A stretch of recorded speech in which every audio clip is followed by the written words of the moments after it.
Deus criou as grandes baleias. Gênesis, capítulo 1, versículo 21. Esta, a primeira referência a esses majestosos mamíferos, desde sempre considerados como os grandes senhores dos mares. Uma referência que tem continuidade nos textos bíblicos, com a história do profeta Jonas, que resistiu ao apelo divino para pregar a penitência. Atirado ao mar pela tripulação do barco em que seguia a viagem, foi então engolido por uma baleia, que 3 dias depois o lançou vivo numa praia, já liberto do seu pecado e disposto a cumprir a vontade de Deus. A baleia transforma-se assim num símbolo de purificação do homem, fazendo-o renascer em ordem à missão que lhe está destinada. Outras alusões a este corpulento bicho do mar são-nos transmitidas pelas civilizações mais antigas, mas foi a partir das mitologias grega e romana que ele entrou no imaginário do tempo e dos povos.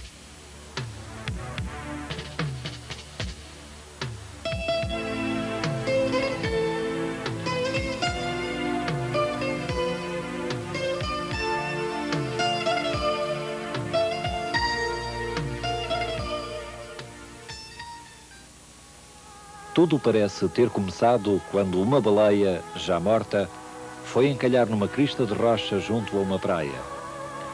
Vivamente espantado à vista do enorme animal, um habitante das redondezas correu à aldeia a chamar os conterrâneos. E todos partilharam a carne e a gordura do cetáceo desmanchado ao longo de dias. Factos como este devem ter encorajado o homem a caçar baleias junto das costas, no Alasca e na Sibéria, no Japão e no Canadá.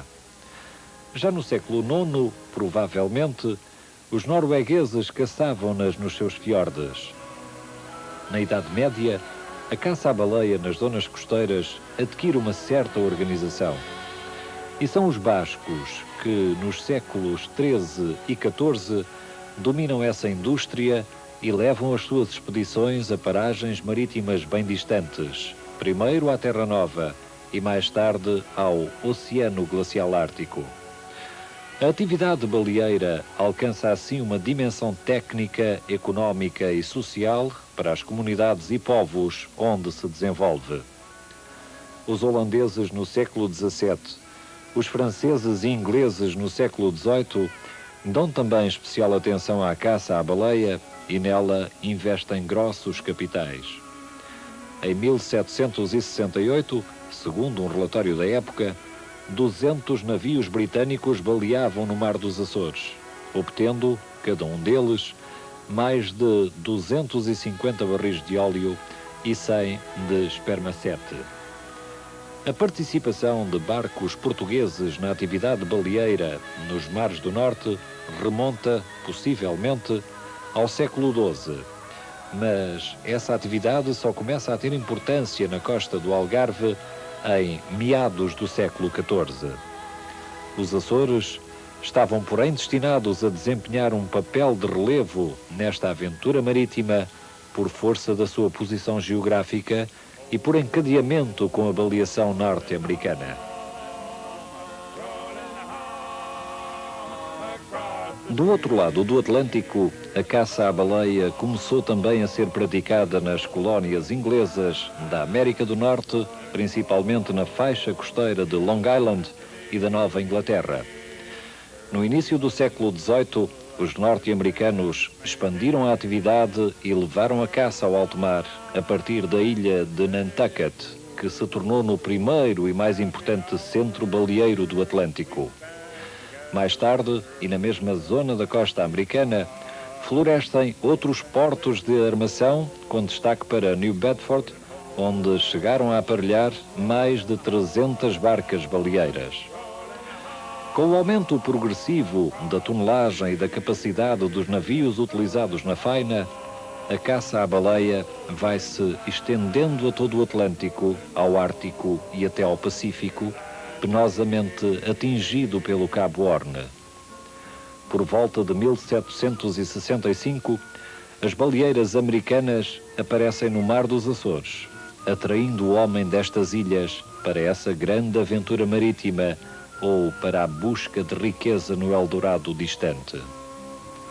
Embarcando de salto pela calada da noite nos veleiros de 3 mastros, tantos e tantos açorianos viraram caçadores de baleias e pagaram com o seu trabalho e risco de vida, durante longo tempo, a viagem para a América, onde por fim desembarcaram.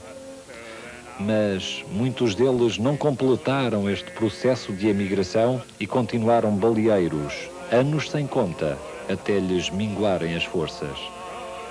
E foram tripulantes e trancadores, vigias e capitães de navios, tão afamados que Herman Melville, no seu Moby Dick, se lhes refere desta maneira: não poucos destes caçadores de baleias são originários dos Açores, onde as naus de Nantucket, que se dirigem a mares distantes, atracam frequentemente para aumentar a tripulação com os corajosos camponeses dessas costas rochosas. Não se sabe bem porquê, mas a verdade é que os ilhéus são os melhores caçadores de baleias. Fugando em botes ligeiros, nas voltas do mar deserto, navegarão baleeiros em busca de um rumo incerto. Fica a terra a barlavento, a baleia já avança, mar nos olhos, proa ao vento, vamos arcoar a trança.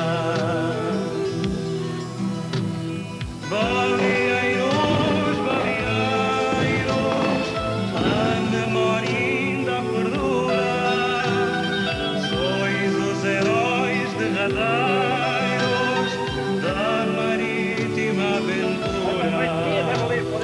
Baleeiros, baleeiros, a memória ainda perdura, sois os heróis derradeiros da marítima aventura.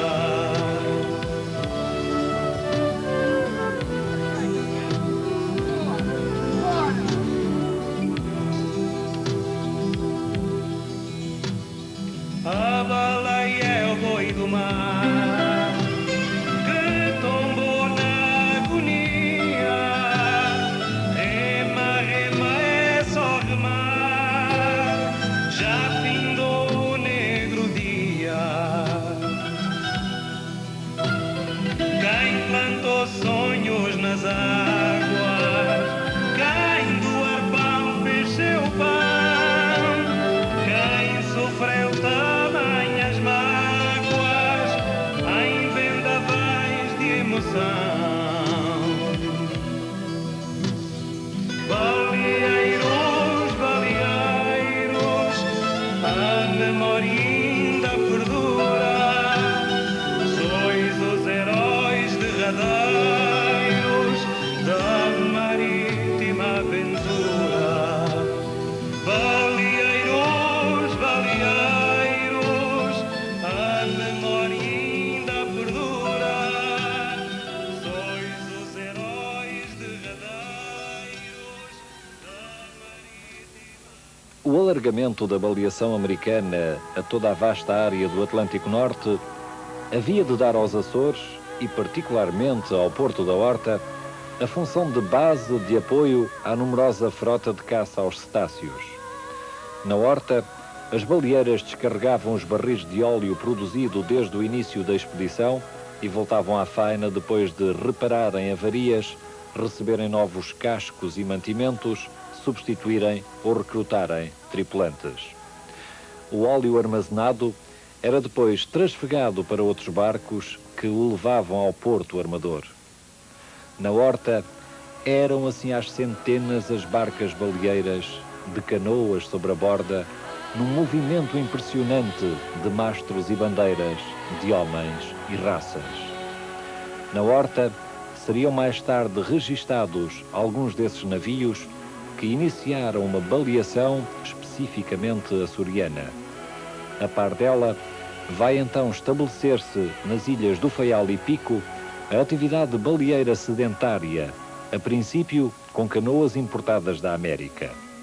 Uma atividade que irá encontrar no Pico condições excepcionais de desenvolvimento em estações fundadas ao longo da Costa Sul. De 13, 14 anos por diante, até ir para a tropa, fui sempre à baleia de remador, depois fui para a tropa, vim da tropa, tinha os olhos como os outros, tirei uma carta de trancador e daí até 63 anos, mais ou menos, andei sempre à proa de voo.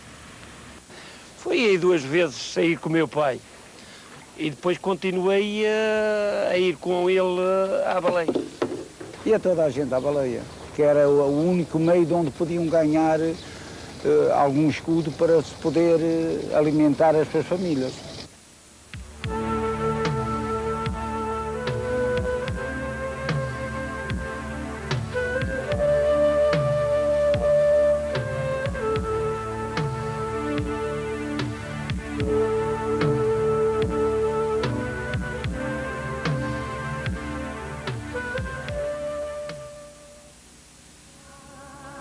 Segundo a tradição oral, teria sido São João a localidade do Pico onde se iniciou a caça ao cachalote em moldes estacionais. O certo é que a primeira armação baleeira a estabelecer-se na ilha do Pico com certa organização foi fundada na Calheta de Nesquim pelo capitão Anselmo da Silva, em 1876. O mesmo capitão Anselmo, retornado das barcas baleeiras americanas que a 28 de abril de 1883 celebrava o primeiro contrato escrito de baleação, tendo como participantes os Dabney, destacada família dos Estados Unidos há muito residente na Horta e ligada ao comércio do setor, que já havia incentivado a caça ao cachalote no Faial com a importação de botes do tipo clássico de então. Da Calheta de Nesquim, a atividade estendeu-se rapidamente a Santa Cruz de Ribeiras e à Vila das Lajes, uma e outra situadas à beira de abrigadas baías, propícias à operação baleeira em toda a sua extensão. E foi nas Lajes que a caça à baleia mais se desenvolveu, fazendo daquela terra picoense, durante várias décadas, o maior polo industrial do género, suporte económico da respectiva comunidade e sua razão de vida e progresso. Podemos dizer que as Lajes do Pico foi a Universidade Baleeira dos Açores. Foi esta atividade que relançou no mundo e que fez respeitar todo o baleeiro açoriano no mundo. E isso é importante que se diga, porque é uma atividade que em dado momento foi lucrativa. Nos nossos dias isso já não acontece, mas foi de grande influência para a nossa terra. Hoje praticamente que a vida é outra vida, uma vida melhor, mas naquele momento a vida da baleia que era o amor das famílias, que dali é que saía tudo. Dali é que vinha o dinheirinho para comprar o milho e a mercearia, dali é que se vivia. Naquele momento, quando eu era rapaz, praticamente da baleia que se vivia. Podia haver a festa que houvesse, mas não que houvesse um dia de baleia, para mim era a minha alegria.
O processo utilizado desde o início nos Açores para a caça ao cachalote resultou das práticas seguidas nas barcas baleeiras raiz da baleação nestas ilhas, com base em estações colocadas na sua periferia marítima.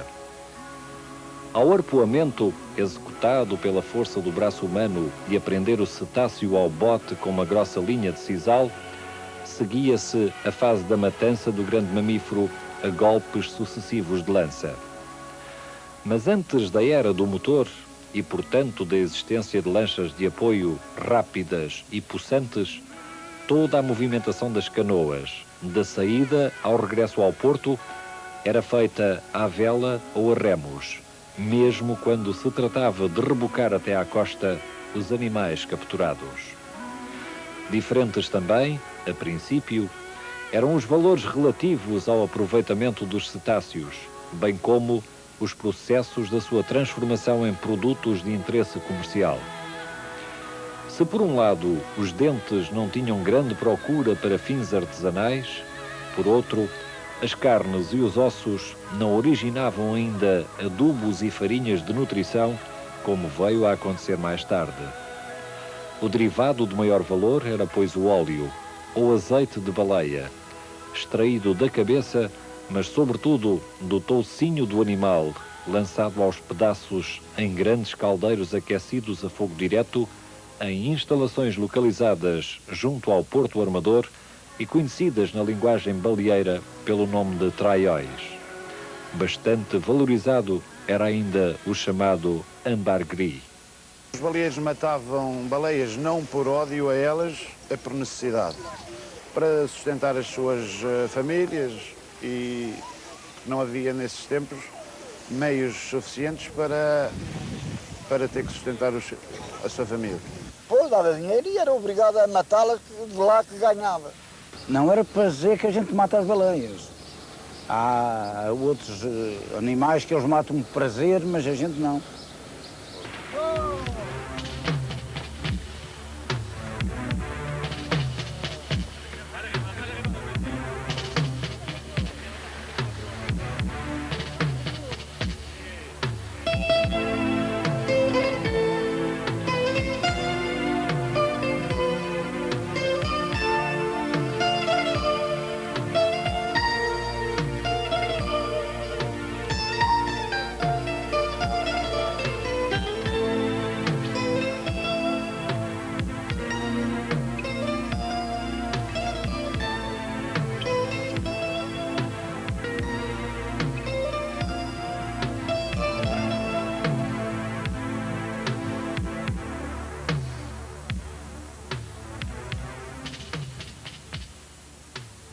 A formação de sociedades com a finalidade expressa da caça ao cachalote foi uma das características da atividade baleeira nas Lajes do Pico, Ribeiras e Calheta de Nesquim. Sociedades do tipo cooperativo, cujos membros eram os próprios baleeiros que tripulavam botes e lanchas a motor. Em algumas delas, e segundo os estatutos, só aos sócios era permitido ocupar as embarcações da armação, normalmente chamada companhia. Os lucros destas companhias baleeiras foram geralmente investidos na manutenção e reparação da frota e dos equipamentos e, mais tarde, na modernização dos processos de caça.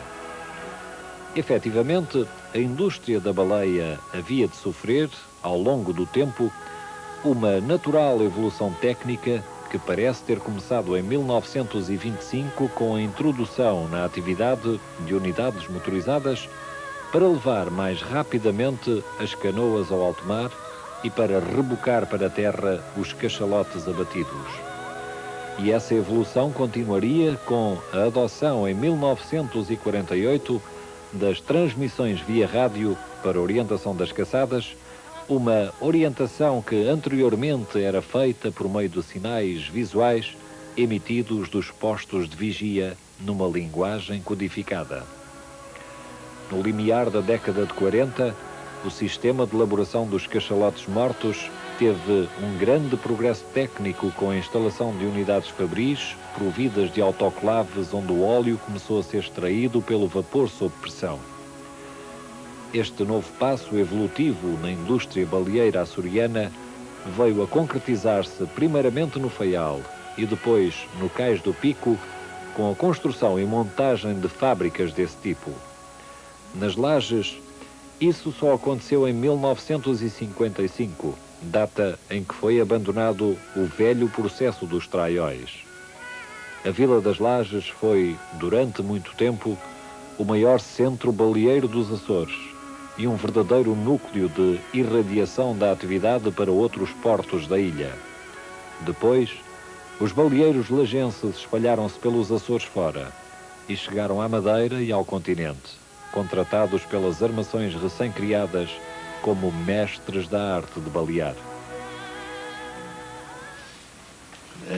Havia muito pessoal aí aqui na laje. E saía o pessoal, vinham gerentes de outras armações e vinham fazer contratar aqui mestres e arpoadores enfim, eram os mais principais. E vigias, deslocavam-se para São Miguel, iam para as Flores, chegaram aí para Graciosa, Santa Maria, chegaram alguns até para a Madeira, que chegou a ir algum pessoal até à Madeira.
O auge da caça à baleia nos Açores, e particularmente no sul do Pico, situa-se nos anos 40 e até 1946.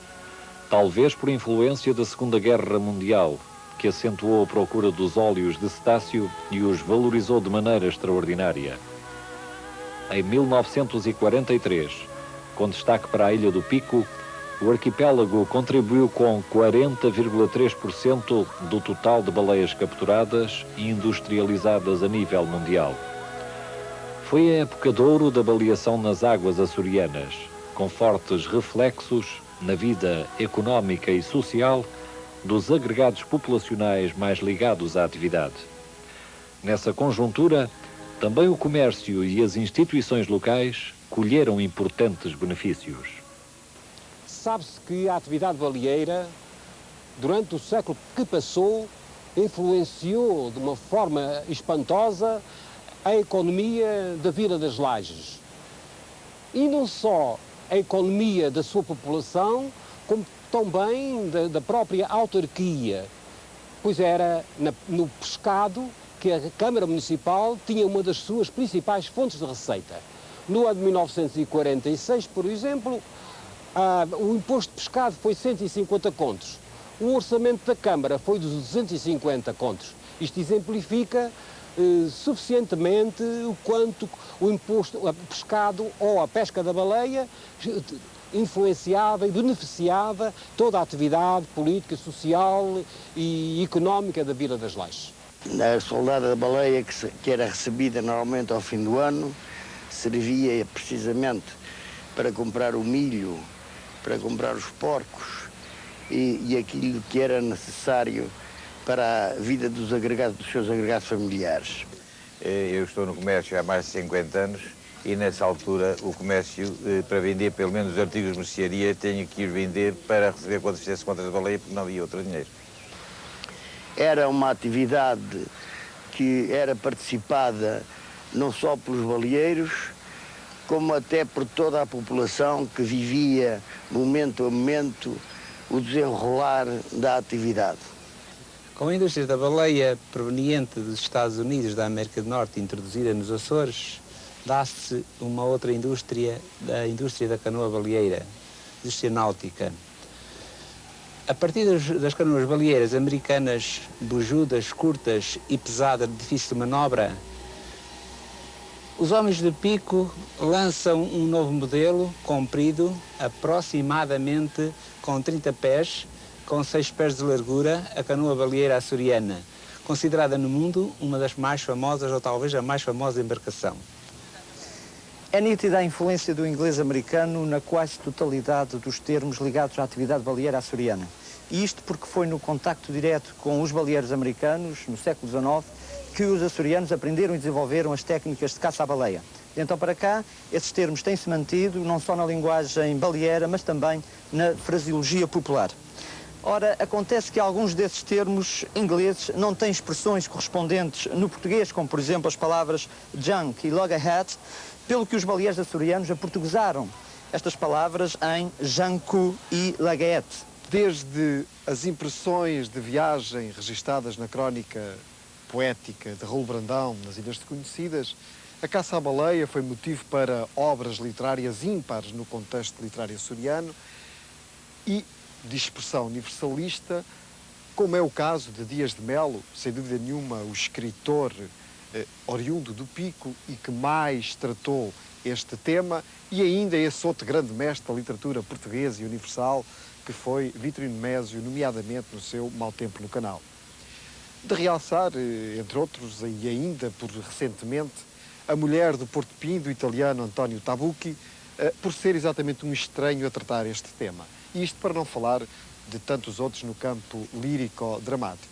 Vitorino Mésio, ao falar dos marítimos picoenses, diziam que eles eram homens de pedra, de carne e os ossos sepultados no mar. Realmente, nós vendo os nossos marinheiros e sobretudo os baleeiros, esses homens que afrontavam o perigo do mar e o monstro marítimo, nós sabemos perfeitamente que atrás desse rosto havia um coração palpitante de fé, porque eles levavam sempre consigo mais um marinheiro. Esse marinheiro era aquele a quem eles distribuíam a soldada, que era o suor do seu rosto, que era o fruto do seu trabalho. É sobretudo nas lajes que esses baleeiros vincam bem a sua fé e exteriorizam-na nessa grande festa de Lourdes, que é a festa dos baleeiros. Eles bem sabem o quanto devem a essa senhora, eles bem sabem quantas lágrimas, quantos sofrimentos estão envolvidos na vida deles sobre essas salsas ondas.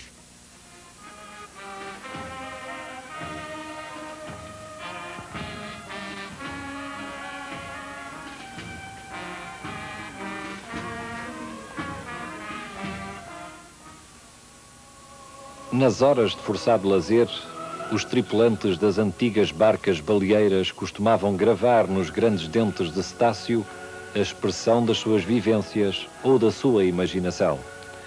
Daí nasceu a arte do scrimshaw, que chegou a estas ilhas e nelas encontrou exímios escultores. Mas o artesanato açoriano neste setor expandiu-se ainda por uma série de artefactos em dente e osso de cachalote, alguns dos quais de elevado valor comercial. Nos anos de grande movimento baleeiro, foi necessário recorrer ao fabrico sistemático de arpões e demais utensílios usados na caça. Um trabalho que se processava nas rudimentares oficinas dos velhos ferreiros, cuja arte ainda agora é bem visível na modelação dos mesmos objetos procurados por motivos decorativos. A caça à baleia nos Açores despertou também, desde sempre, a sensibilidade dos pintores que a retrataram nos seus quadros de forma realista ou simbólica.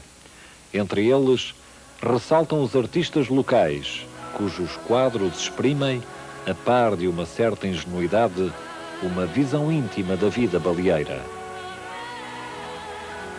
A queda do valor comercial do óleo de baleia, em face do aparecimento de produtos do género de outras origens, foi o principal fator do declínio da caça ao cachalote nos Açores e particularmente no Pico, onde a indústria baleeira teve maior dimensão. Em paralelo, são de citar outras causas complementares, como o surto de emigração para os Estados Unidos e Canadá, e o crescimento de uma nova atividade marítima compensadora, como a pesca do atum. O certo é que o ciclo da baleia, que durante mais de um século dominou a vida económica picoense e marcou a história dos Açores, o ciclo da baleia está no fim. O meu avô foi fundador das primeiras armações que aqui se fundaram. O meu pai foi arpoador praticamente durante 40 anos e eu sou o último desta geração de que gosto muito, numa atividade de que gosto muito, de que estou profundamente ligado, mas que tenho pena que acabe e que os meus filhos já não a possam continuar, porque é assim mesmo, ela, quer queiramos, quer não, tem os dias contados.